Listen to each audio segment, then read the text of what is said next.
1078 Officer in need. What's up, guys? It's Matt from the 1078 Project. Hey, if you're new to the organization, a little bit about us. The 1078 Project is a non-profit organization that's been founded and developed by law enforcement officers who have been involved in critical incidents and officer-involved shootings. Our goal at the 1078 Project is to provide mental, spiritual, and practical support to law enforcement officers as they navigate the difficult times surrounding an officer-involved shooting. With that being said, let's dive into today's episode, and I'll see you on the other side, boys. What's up, guys? Welcome back to the podcast. Today's guest is a current sheriff's deputy in Florida. He is a helicopter pilot as well. He's the founder of 10-7 Fishing. Today's guest is Tim Martin.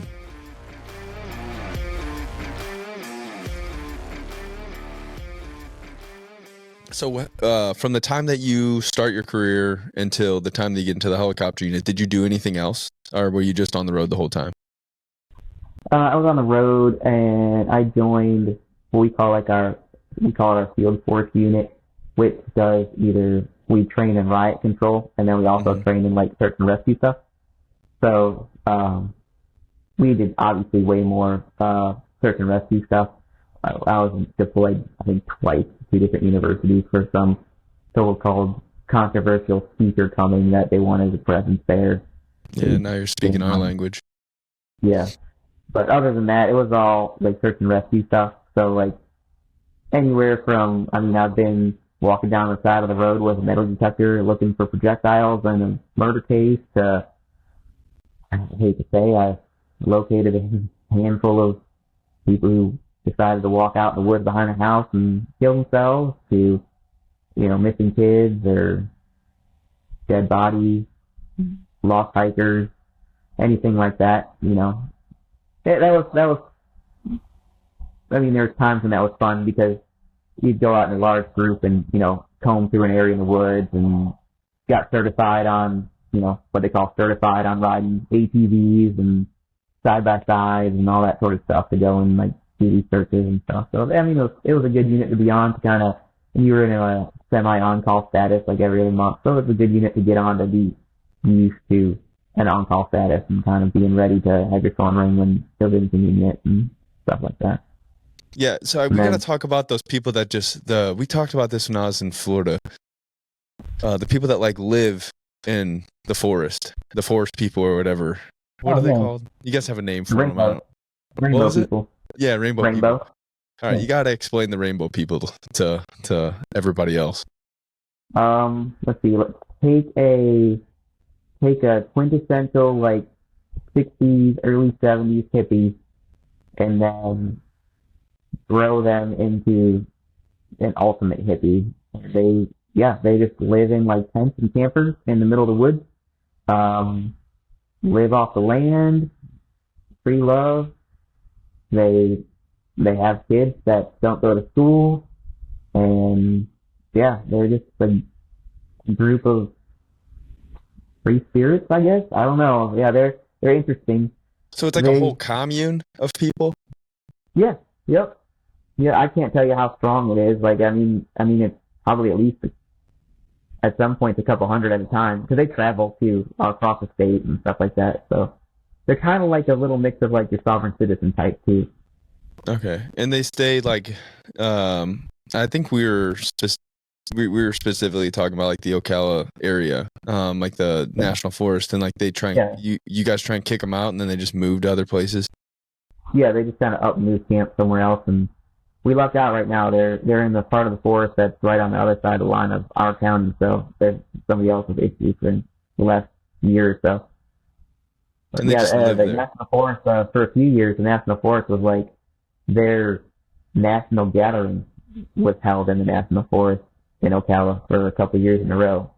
So other rainbows, I guess it's a culture.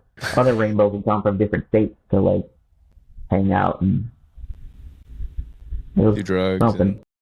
Yeah. Yep. Such an interesting dynamic.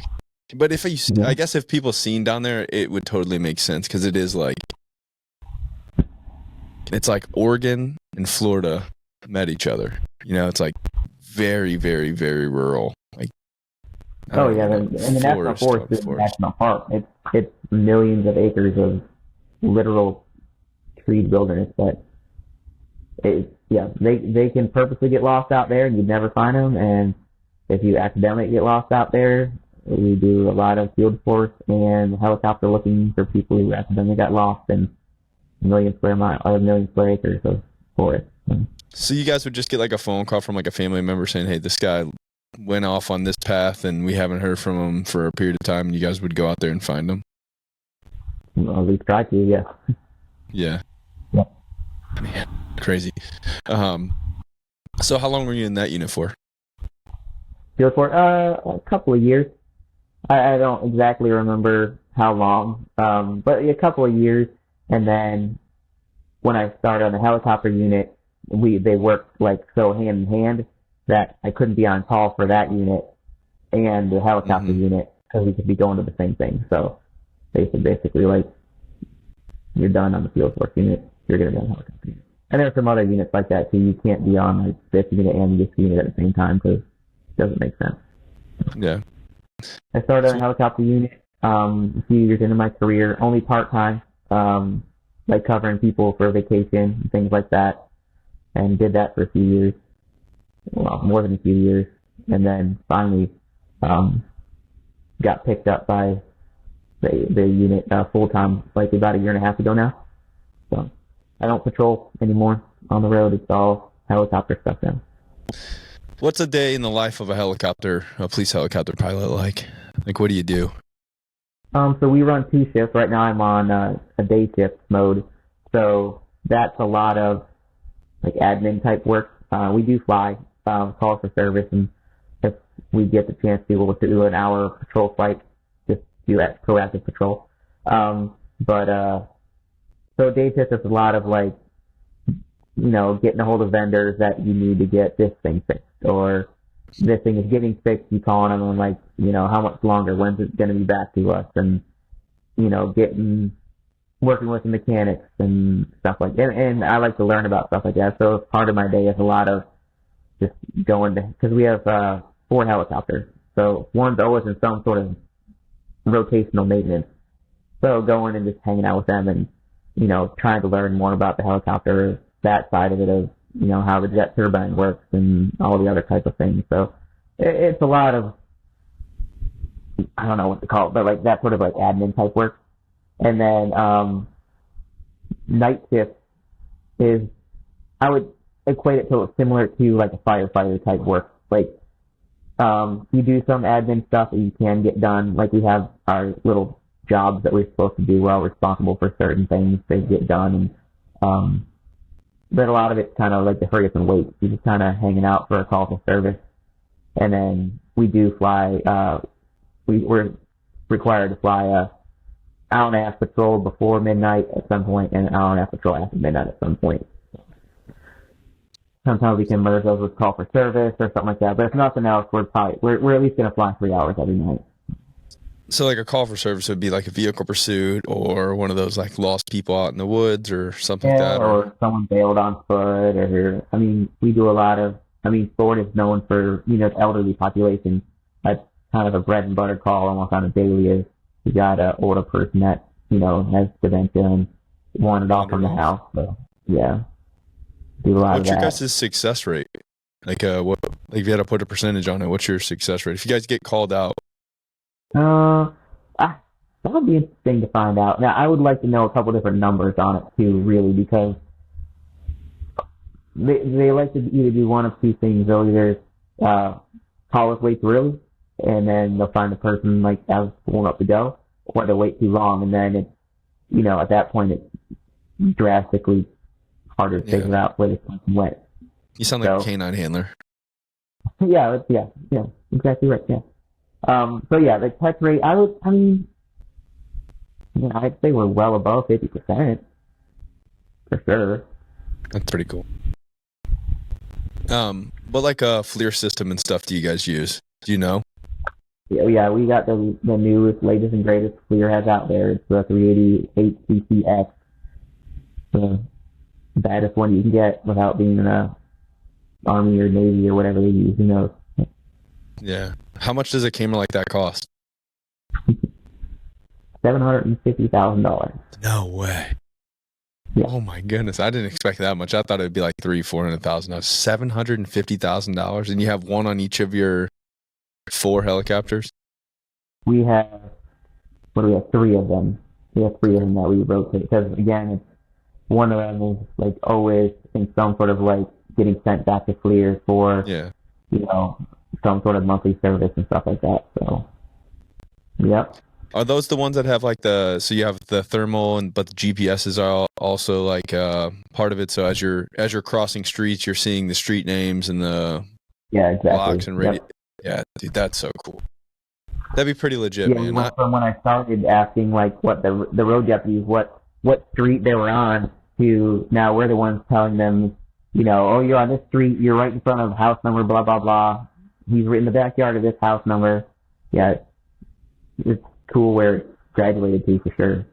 Yeah, it's just from a canine handler, it's nice to know that you have that ability and that capability to be able to, because a lot of times you lose your cover guy. Like you're running, and we both know that not all cops are in the greatest of shape. So you may be running a mile into a track, and the guy that was supposed to be covering you's like hasn't ran a mile since high school. So you lose your cover. So it's always nice to know when the helicopter's above you that at least they can see you, they know where you're at, and they know what direction you're going. Because a lot of times we get turned around. Like it's easy from the sky, but from the wood in the middle of the woods, man, you literally don't know where you're going sometimes in the middle of the night. We work really, really well with our canine unit and do a lot of like mock training, and we work really well with them and have a lot of insider talk and knowledge down to them on the radio that we can get them pinpointed really, really well with hand signals. Because in the FLIR camera I can see your arm and your hand, so with hand signals, and instead of trying to say, oh, go east west, because like you said, in the woods you don't know east from west once you're in a pile of trees. So yeah, we've come a long way and come up with some pretty good systems on how to rectify that. That's something that we need to do with our air unit. We don't do that nearly enough. We have like a shared, like a metro air. So they do like St. Louis City, St. Louis County, and then the county that I work in. So they're covering a pretty big area.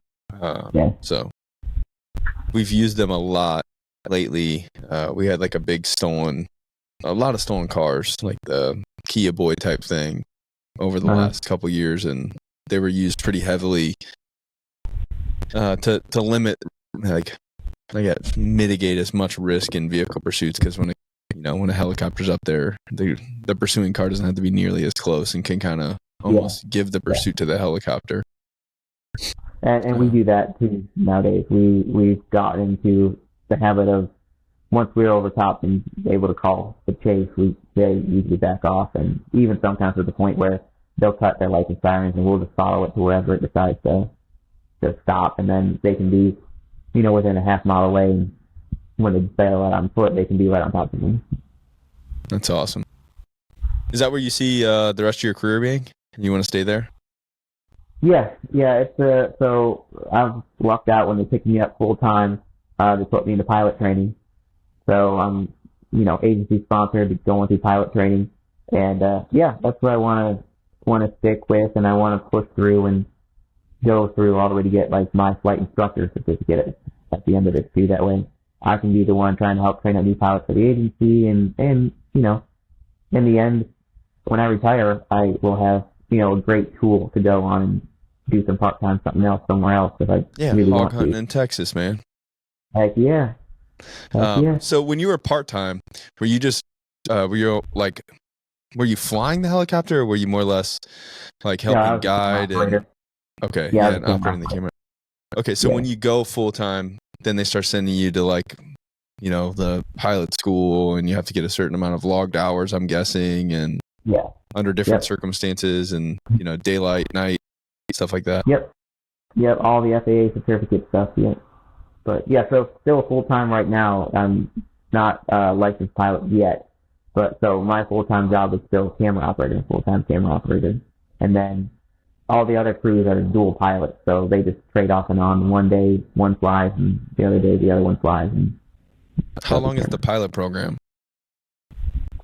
I mean, it all depends. It's taken me a while because we've had helicopter maintenance issues and just things happening with the aircraft and deployment and stuff. It's taken me a while. So I mean, in the end, to get your commercial license, because you're flying for a job, so you need to have the commercial pilot rating. I think it's 150 hours of flight training minimum, but to actually get to that level of practical test, because you have to do a flight test and all that stuff, obviously, with an FAA director. So to get to that point, you're probably already looking at another 50 hours on top of that. So 200 and 225 hours probably, and you can be into your commercial license. Yeah, that's crazy. What was the show that you were on? You were on some TV show, right? Actually, they're just finished up filming season 2 today, actually. Oh, really? So, yeah, we were doing that today. We were out doing the last little bit of, they wanted some camera footage of two of us out there flying, so I was operating the camera and the other helicopters, flying under us and flying out of screen, and we need a shot of flying over a lake. We need a shot of them flying down this road. We're not doing that today. But yeah, it's called Chopper Cop. And I hate the name of it. It's a cool show, and we all pitched in and said, "Oh, we call this." And for some reason, the producers of the show thought Chopper Cop was the one they came up with, and we all said that is not a show that any cop would ever watch. It's called Chopper Cop. Yeah, it's a little cheesy. That's what they stuck with, so, yeah. It's just a little cheesy. Cool. So one big thing. What did you just say? One of my picks is on the show. Yeah. Oh, really? Yeah. Oh, dang! I didn't even see that. One of the big things that we talk about on the podcast is like how obviously how long you been a cop now? 13 years. 13, yeah. Yeah, 13, probably going close to 14 now. In that area. How we mentally and spiritually deal with the difficulties surrounding the job. I know your belief system. We've talked about it before, off of the podcast, obviously. But what are some recommendations that you could give to a younger guy of hey, man, I'm 13 years into my career. Obviously, you've had the suicides. You've unfortunately found the dead bodies, and probably been involved in several critical incidents throughout your career. Oh, yeah. Whether they're fights that with people that you're hey, I'm not exactly sure how this is going to go. What have you done, and how do you manage the mental health of law enforcement and also spiritual health of law enforcement? So I've got that question before, and I am part of our agency's peer support team. It's hard for me to answer because I don't know. I'm just wired in a way that I've never felt like I've struggled with it much. I tell people, I don't consider it PTSD. It's never woken me up in the middle of the night or anything like that. I don't struggle from it. But there's definitely certain calls of service that you probably know as well too, is you can picture it. It doesn't show up in a dream, but if someone were to say one of my first murder scenes, I had to carry a 7-year-old daughter over her dead dad's body, right? I can picture that scene when I think of that right then and there. And the handful of guys that seen shoot themselves and you're literally watching them die there. I can see that, but so it's hard for me to answer that kind of, because I haven't really felt like I've had to deal with much of it. And if I do, it can usually be kind of done and over with in a day or two. Of just and a lot of it is just, I have a great family life, so just being here to hang out and do something other than be at work. Yeah, is good. Something to, and I'm like I said, I love just to be outside, whether it's just to be doing stuff in the yard or just being outside doing something. So the outdoors helps a lot. with that, and that's kind of where the 10-7 fishing started. But we'll go into that later. And then my other piece of advice at 14 years in is like, man, I honestly don't know how you can be in this career path without having a relationship with the Lord. I just don't understand how you can manage life in general, but then in a career path like this, I don't know how they do it. Like, I don't. Yeah. I've asked myself that same thing a lot of times, because that's where I put a lot of the things that I don't control. You know, like you said, like carrying the 7-year-old over her dad. And I specifically remember showing up to a scene of a kid. I think he was like 3, maybe 4 years old. I think he was 3 because his brother was 5 and pushed him into a pool as a joke, and he drowned. And I remember standing there as they're doing CPR on this kid, and he's like throwing up his lungs. And like, you just can't rationalize those things, you know, like I always, like, for the things like that I just can't understand, I'm like, why is this bad thing happening? Like, I kind of just put that on God. I'm like, I don't know what's going on here or why this is happening, but I know that you have a bigger and a better plan than what I can ever make myself. And hopefully something positive comes out of that. And I've always been able to do that with the things that I didn't understand in law enforcement. So for the guys that don't have that relationship and can't, I guess, push those negative thoughts, I guess, onto something greater than themselves for understanding, I just don't know how you do it, you know? And I don't understand the other side of it is, like, you yourself are in so many situations where it's like, man, this could go south. And, like, I mean, I don't understand how you don't have that in your side pocket of, like, you know, God's got me one way or another, you know, and almost giving you that courage to go into that situation, of that same courage of, like, whatever happens. But I mean, I hope it doesn't go this way, but I know where I'm going. So yeah, it's like that David Goliath moment. It's like, you know, he saved me from the mouth of the lion and the bear. He's not going to forsake me now, you know? It's that trust to when you're faced with something really, really scary, that, like, this is, I think even just being able to surrender that this is, like, not all yours, you know?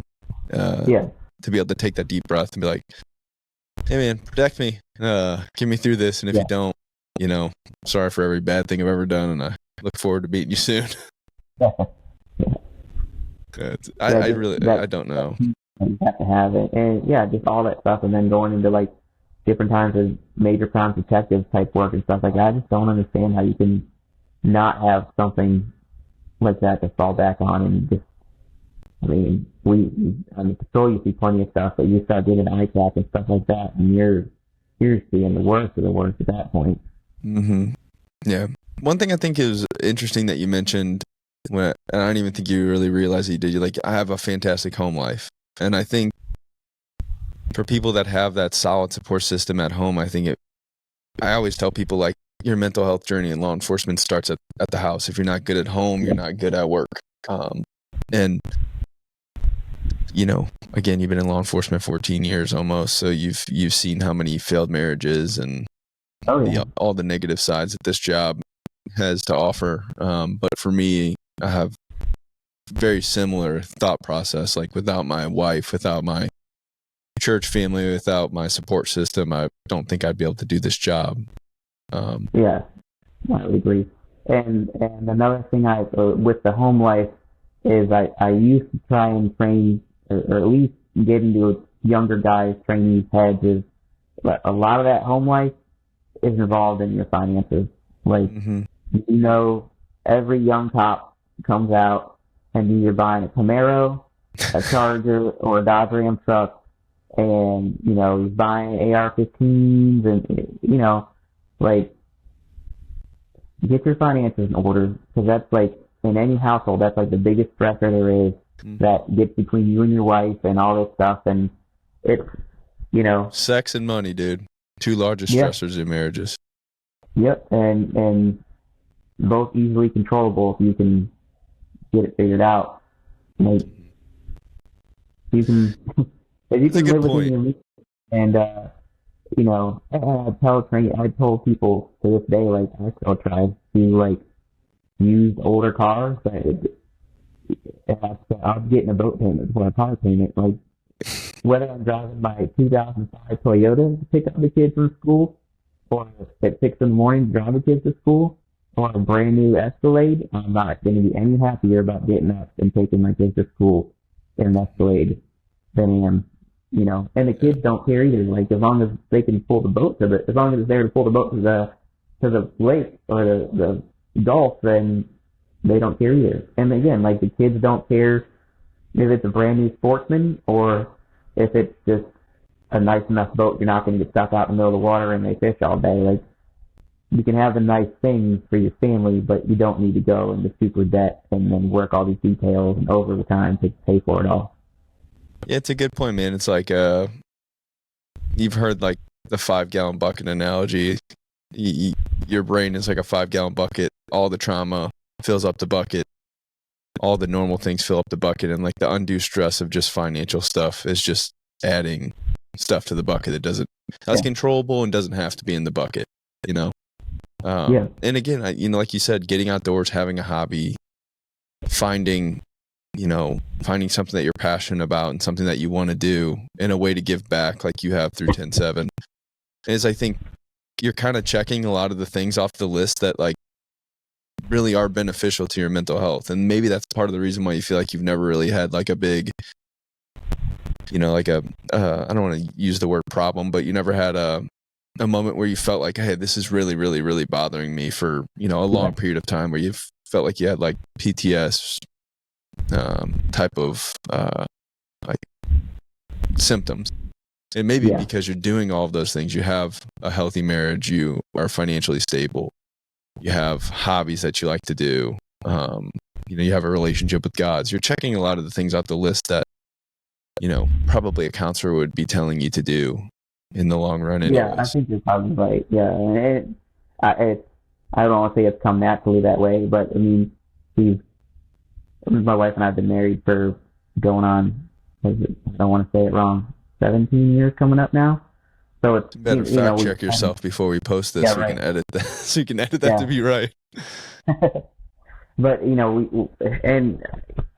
it takes time to get to that point. There's plenty of financial struggles to get to that point, and you have your arguments and stuff. But yeah, my house is not a stressor to me. Like I'm not ever like, oh gosh, I got to go home now.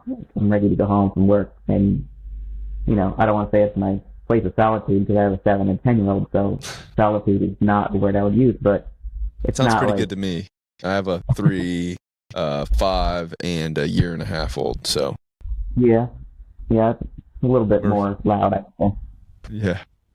But I mean, it's not like I'm sure you can think of a coworker right now that's going through it with his wife or his old lady, and he don't want to go home and deal with her. Like I've never had to deal with that. Yeah, and I think again, dude, I think it all starts at home. If you have that place where you can go home and have those hard conversations and have a person to turn to whenever you're not doing all that hot, that's a huge step in the right direction. And telling the wife too, like, even if your wife or your soon-to-be wife is one of those people who wants to hear all the details, I would recommend not. But she definitely needs to be the one that, like, man, this and this happened today, and give her some of it. I rolled in first in on a guy who, tried to kill himself, shoot himself in the face, and blew half his face off. Like, that's what I saw today, and that's what I'm dealing with. And then kind of tell her what you need. Like I'd rather just kind of, if you can keep the kids away from me for the night, and I'm gonna just go hang out and work on the boat, or do whatever it is that you need to do. Like, I'm not into kind of the mundane tasks, but I know a lot of people love, like, in the fishing community, like, love tying flies or making lures and, like, doing that like,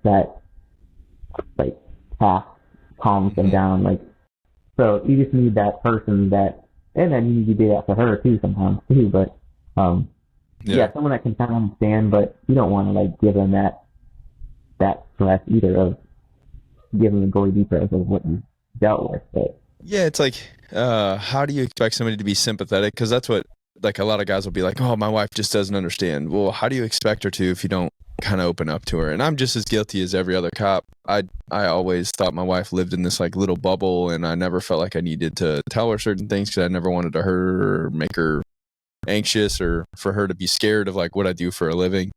So I kind of withheld a lot of that. And then through my shooting, it was like, well, she's already been through the worst thing other than me dying. So why don't I like be a little bit more open Yeah. and honest and kind of discuss these things with her, and so she can be supportive of me when she feels like she can be supportive of me, but she can also call me out when I'm slipping or not doing the things that I need to be doing to take care of myself.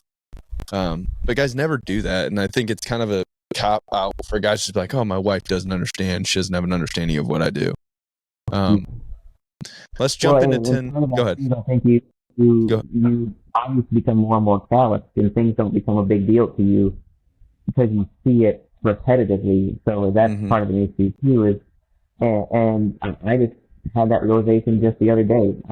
At my like Monday night small group men's church group, and we were talking about stuff, and they just had somehow it related to what we were talking about, that like what I've seen in my life, and they were just like, oh, you've seen dead people? And like, yeah, I've seen probably 100 dead people. I've probably literally watched a handful of people die. And like, that's like, I hate to say it, but for someone that you and me 13 years in, that's a pretty normal thing to say. But to them, it's like, so you have to be in that realm too of like, if he probably doesn't know that you watch literally watch the life fall out of a handful of people. No one, how many people do that once in their life? Yeah. So, yeah, and it's not bothering you, but you still know the gravity of what you deal with. We lead a weird life, man. Like we really do. We lead a weird life. The things that we do aren't normal, like, and I think the more that guys realize that they're not normal and we start taking steps to take care of ourselves, and like, again, it's not super complex things. I'm not saying every single person that's in law enforcement needs to go see a culturally competent counselor on a regular basis. Maybe that's not you. Yeah. Maybe it is going out and going fishing or finding a hobby, going hunting, finding something that you want to do, hitting the gym, cold plunging, doing difficult things, forcing yourself to try something new, run a marathon, whatever the case may be. Like, you just have to have something, I think the first step in that is just acknowledging that what we do isn't normal, and that it's not normal to watch the life slip out of people, and we probably just need to make sure that we're addressing the things that are controlling the things that we can control,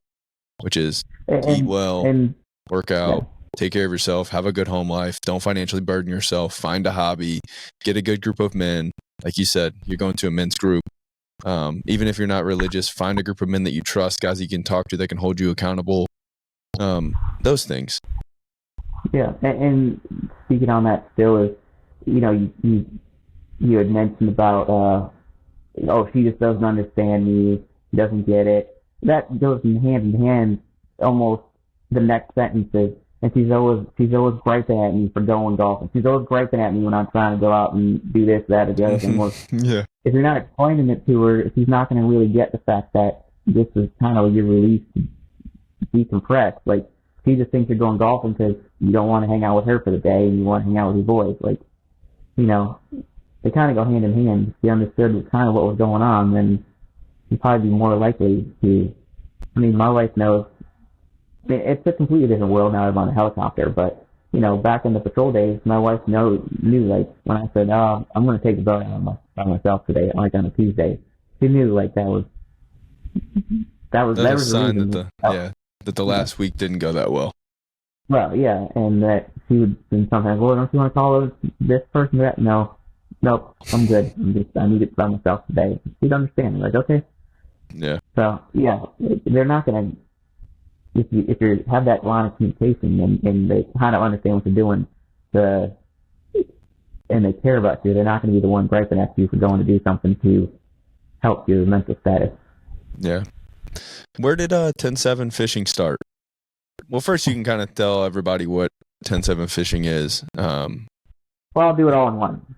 Yeah, go ahead. It's kind of doing the whole story. So it seems this is a continual story in my life of how did you fall into this? Well, that's exactly how you fell into it.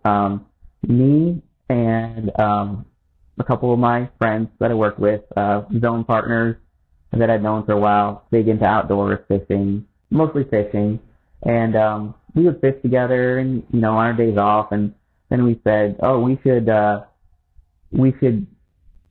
a YouTube channel. That would be fun to do it, and I would still really like to do this at some point. We should do a YouTube channel, and like while we're out there fishing and catching fish, we could just tell some anecdotal story about like what happened that week, and we're like, oh yeah, people would probably like to watch that. People love to hear top stories about wrestling a snake in the bed, or whatever you end up doing, because do all kind of weird stuff. It doesn't have to be anything gross or anything like that, but just I'm sure you have people on your beat that you can think of right now that did something weird last week that people think is probably funny. And so that's where it kind of started, and then I was like, well, it takes a lot to be out there and like make a YouTube channel like that you want to be fairly popular, and it's at that point to be a YouTuber is almost a full-time job to make enough content and posting things even on a weekly basis. So we were like, okay, well let's just start our own like Instagram page, just to like when we can just like do it and like just our own like stuff, like we can just post on it and show off our fishing stuff and get other cops involved if they want to, and so that's kind of where it started, and people thought it was cool, and we jumped around with the name for a while, because here at our agency, 10-7 means off duty, so you're done for the day. So we use that, and we use 1087. Basically means you're off duty, and 10-7 means you're at the house, so you're back at the house. Come to find out, doing research, that 1087 isn't very common, so that's why we just switched. We landed on 10-7 fishing, off duty fishing, and people liked it, and kind of started growing a little bit, and I kind of was the one to spearhead the whole thing, and so I started telling people that were following the page, mostly cops and stuff, hey, if you catch fish and take some pictures, send them to me, I'll put them up on the page. Cool. Okay, and then we decided, well, let's at least have our own shirts and stuff like that, so we can wear them when we're out fishing, and so made a handful of shirts and hats for just us to have, and then people like that stuff. And then when it really decided to become a thing was some local guys, business owners, liked it and invited me to go have a booth at this, like the yearly giant outdoor expo here in our Central Florida area. Mm-hmm. And so I talked to them, my other people involved, and do you want to really do this or not? And this is an opportunity. So again, I was the one that spearheaded it and jumped in and threw a bunch of money down and printed off a bunch of shirts and stuff like that and had a booth, and it kind of started from there. That's where started my LLC and all that stuff, and started the business, and kind of has grown since there. Had its ups and downs, and still kind of slow going, but it's in its second year now of full blown business and doing okay. But yeah, seems like it's doing pretty good on the grams. Yeah, and it's just like, I think the thing that I like about 10-7 compared to a lot of other lease brands is it's not like super cliche. It's not like, and that's where we wanted to go with it too. Is what cops kind of like to know, like you're in the know. So like 10-7 is kind of a nationally known 10 code. Mm-hmm. So a cop would see that kind of anywhere and be like, oh, okay, I get it, off-duty fishing, okay. But, like, cops don't like to wear cops' clothes either, like thin blue line stuff. Like, there's not a whole lot of cops I know of that buy the shirt that I sell that has a thin blue line on it. Yeah. They buy the other shirts. Their wives like the thin blue line shirts, or their uncle likes the thin blue line shirt, but the cop doesn't want people to know he's a cop when he's off-duty. 100%. So, that's kind of where we went with the design stuff too. It's a lot of type designs of you're not gonna be That's overtly. exactly what we've done too. We've done the exact same thing. Because I don't want to wear a Thin Blue Line shirt when I go to Home Depot. No. You know? No, definitely not. Because we all know what's going to happen. Hey, my uncle's a cop in Boston. Or the inevitable, oh, you're a cop. Well, I got pulled over one time, and he was a real jerk to me. Oh, great. Thank you for that story. I just don't want to have that interaction. I just want to go to Home Depot and go back to my house. Yeah, exactly. So you guys sell hats, shirts, stickers.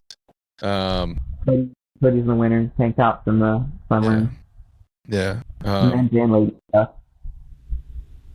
So what was your draw to, like, when we first talked on Instagram, it was like, hey, I do this thing.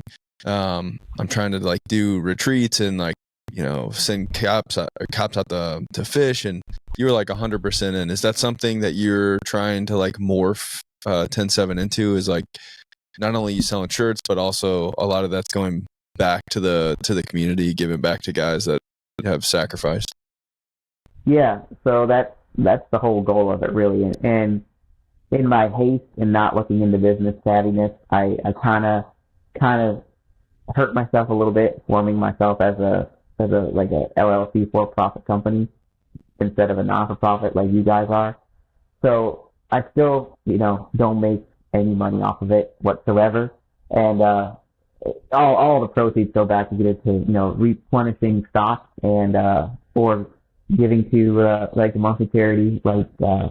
It actually reminds me I need to write the check, but we went to Hurricane Relief. Samaritan's Purse last month was the charity, but we usually try and stick to a charity that is law enforcement related, like a Canine Foundation, or I do a lot of for Tunnel to Towers because they do really great stuff for first responders. Mm-hmm. And then more the money just goes to stuff like we did, like if you go in a little pot, and when the time strikes, I can have something to pay for some stuff for getting the guy out on the charter. Or what's great lately too is I've had a lot of people reach out now and will say, like, oh, hey, we saw your stuff. I'm following you on Instagram. If you ever need anything, I run charters out of such and such marina. Yeah, that one guy reached out to both of us.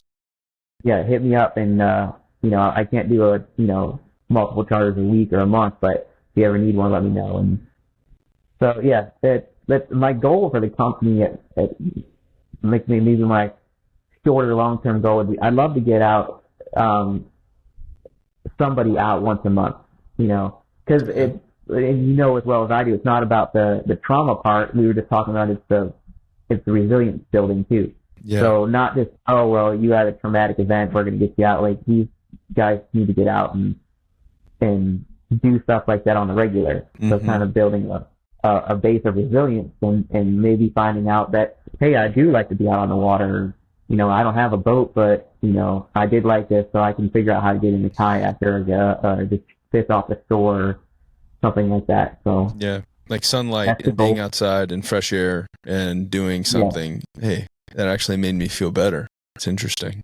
Well, and I've come across the fact that the boat is a big part of it. Is you're out on a boat with only people that you know and trust. Mm-hmm. And so, as well as I know, there's very few places we're not kind of looking over our shoulder. What's going on?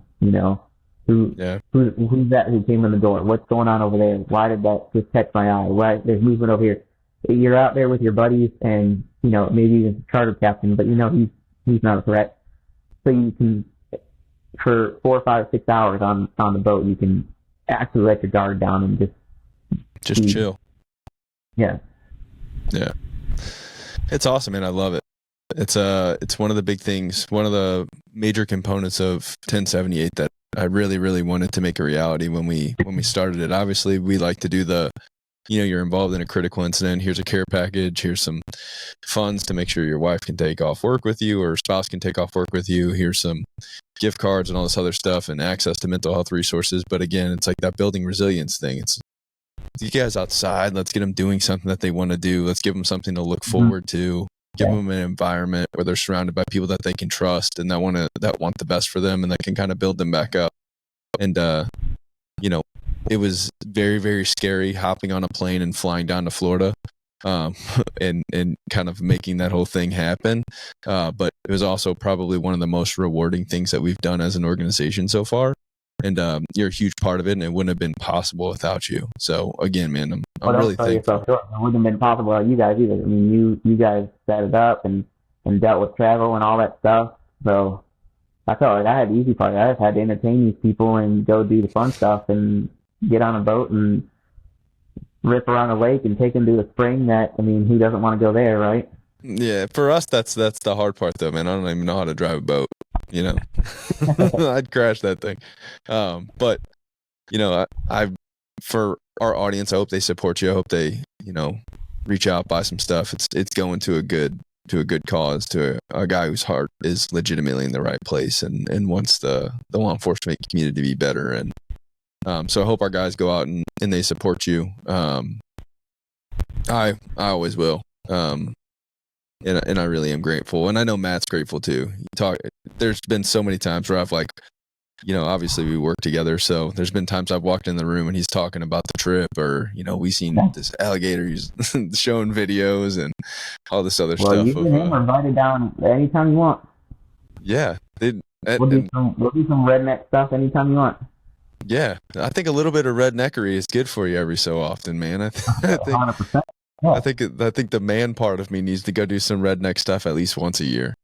You know, that's funny you say that, because not long ago I read something about how it was like a cultural study that adult males need like some sort of what they would consider an adventure every year. So whether it's like, you know, anywhere from like maybe an office worker that doesn't get out that much just on a fishing charter to, you know, someone who's an adventurer and like needs to go like across the state or climb a mountain or whatever. But yeah, they say that a man's mental health needs some sort of like adventure in their life every year, even if it's just for a day or a weekend. Yeah. Speaking of that, man, I've been meaning to tell you. So we're doing a bow fishing trip in like June. So if you can make your way up to Missouri, you should come up. What are you gonna boat fish for? Them jumping tarp? You got them jumping tarp? No, not. I think there are some there, but I don't know.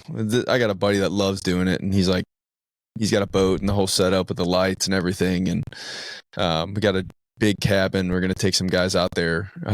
Some of the guys that we've served in the past. We're gonna take them out there this summer. Nice. So if you can make it up here, if you can fly up to Missouri, I'll pick you up from the airport, and you can come bow fishing with us. We'll get some good content together. Get some pictures of people shooting carp or whatever we end up shooting with some 10-7 gear on. We'll have to talk about this again off the air. What did you just say? We'll have to talk about that again off the air. Yeah, for sure. We will. I think that's pretty much all, man. I appreciate you so much, and I appreciate 10-7, and thanks for hopping on the podcast. No problem. I'm excited to do another trip again this year. We'll throw all your stuff in the description of the episode, so everybody can go there and support you. But again, thanks, and can't wait to be down in Florida again, doing the whole thing again. So that was really fun. Yeah, I'm excited. For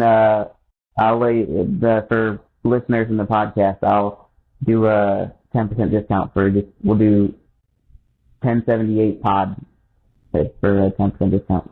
Oh, cool. Yeah, we'll throw that down in the show notes as well. Guys can get 10% off of an episode, or off of some merchandise. But thanks again, man, and again, I hope to see you soon, and we'll continue this partnership because I appreciate you. I like it. Can't wait to see you. All right, brother. Thanks.